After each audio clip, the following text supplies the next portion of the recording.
Hello, everyone. I'm your host, Mrs. Phil, and today we will be interviewing four lucky guests. Our first guest is Charlotte Perkins Gilman. Please come out. Okay. Hi, Charlotte. Hi. How are you?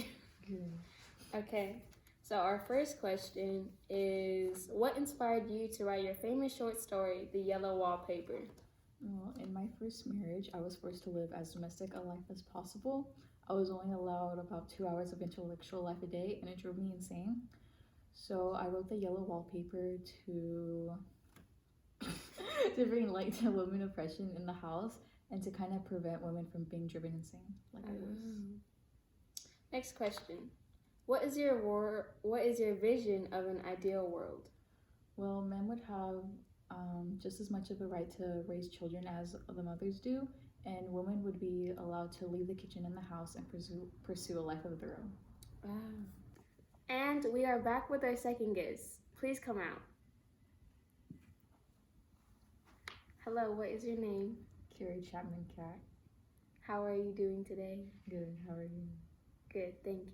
Okay, your first question of the day is, as the president of the National American Woman Suffrage Association, what did you do?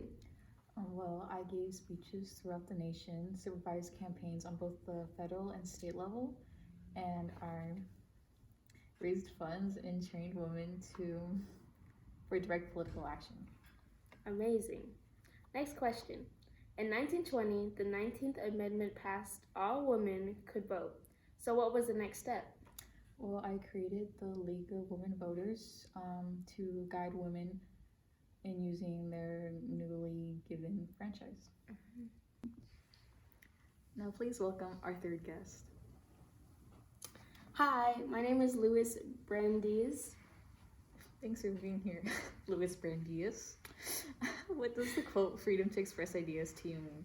Well, to me, that quote means that I have a mistrust in between both the government with a limited exercise and the power of peace.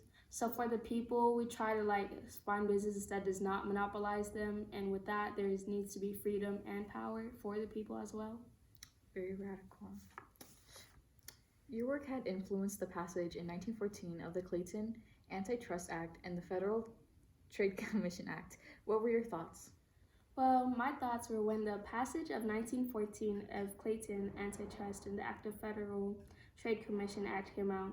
It strengthened the government's antitrust power, which prohibited a number of businesses' practices that restrained them, although it did enforce competition among businesses. So the president of the Supreme Court had complaints from which led me to be kicked out of the office in June. How sad. Yeah. Now, welcome our last guest for the day. Hi, I'm Margaret Sanger. Hello, Margaret. Was your childhood a reason why you founded the birth control movement? Yes, when I was a baby, I was born 6 out of 11 kids. I lived in poverty and my mother died when she was 50 due to her 11th child. From this, having my 11th sibling led to me wanting to be a nurse who helped poor families. Most of the time, women who would be sick from too many pregnancies and miscarriages. And since I know the struggle, I try to help them the most. How kind. What was your motive to start the Women Rebel? My motive was that I strongly believe that the ability to have control of the size of your family was crucial. I believe this would be a cycle to end women poverty. And unfortunately, it was illegal to distribute birth control information from the construct law. As a nurse, I was frequently at homes of the poor, and I worked with mothers whose health would be impaired from their pregnancies and miscarriages. From the time they would ask me the secret of limiting their pregnancies, and I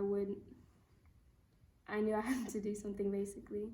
When I opened my first birth control clinic in Brownsville, Brooklyn, I was arrested for 30 days.